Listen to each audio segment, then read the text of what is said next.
Hey guys, this is Curtis from K9. I'm going to show you how to teach the place command as well as a few ways to use it in the home. First thing I'm going to do is I'm going to walk up to the mat. Right before he actually takes a step from the floor to the mat, I'm going to say the command, which is place. I want to give gentle pressure to guide him to the mat. Once he's centered, I'm going to give him pressure up. The pressure up is just me communicating to him that I want him to stop moving forward and just stay right there. So I want to take the first couple steps here. Place. Pressure up on the leash. Him laying down is a great way for you to know that he's kind of committed to the command. Now this is a dog that I've already taught this to, but I'm still going to walk you through the steps so we understand how we got to this point. So the first thing I would do is I would actually stand to the side a little bit, hand up here. The reason my hand is up over top of him rather than this is that way as soon as he starts to walk off the mat, I would be able to immediately give a little bit of pressure and guide him back to it. And that's simply me communicating to him that I want him to stay here and not to follow me around the mat. So the first thing I'm going to do is just a little quarter circle around the mat. That way he gets used to me moving and that he's not allowed to follow me. If he succeeds with that, I want to back up, do it again. I want to do this move a couple times simply because that's the easiest thing for him. If I was to start off with just dropping the leash and walking off, obviously he's just going to not understand what I want and follow me.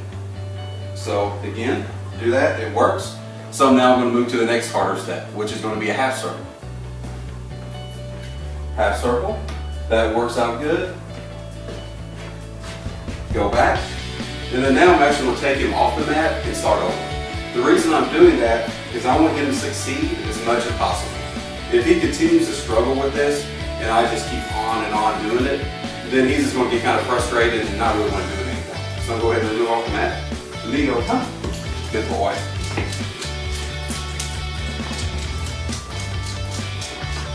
Now I'm going to do it again. Place. Once he's there, quarter circle, he did good with it.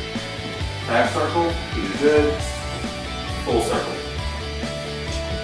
Now he did good on that, so I'm going to try again, walk around a little bit, make sure he understands.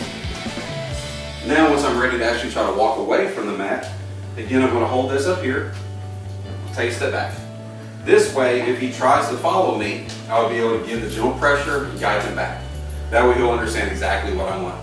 In other words, I'm allowed to back away from you without you following. He does this good a couple times. Once he does this, that pretty much means you're ready to drop the leash. As soon as I drop the leash, I'm not going to turn away and walk away from him.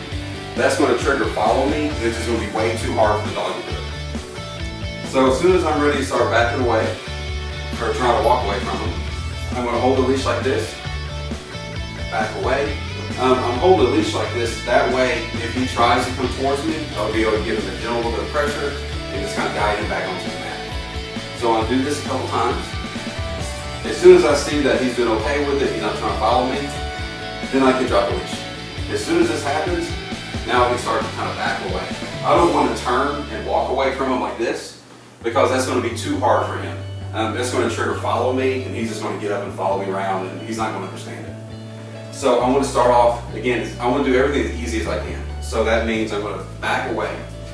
That way it's easier for him, as well as I can see when he moves. And if he was to get up and move, I can say no and go back to him, grab the leash, give a gentle little pop and communicate that he just did something I don't approve of, and then just guide him back onto the mat.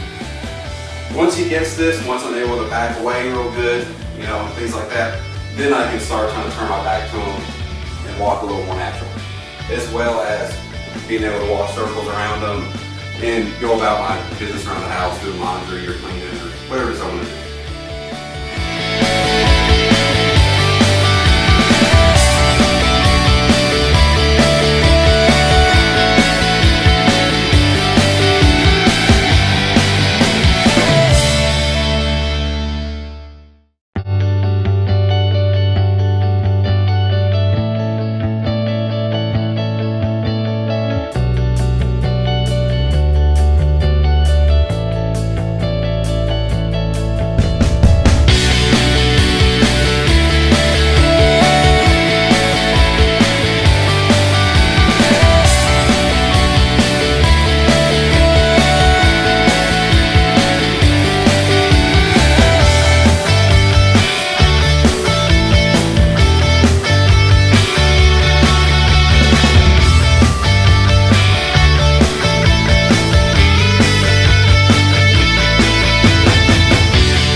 for watching. I hope you learned a few helpful tips on how to use a place command and how to incorporate it in your daily life.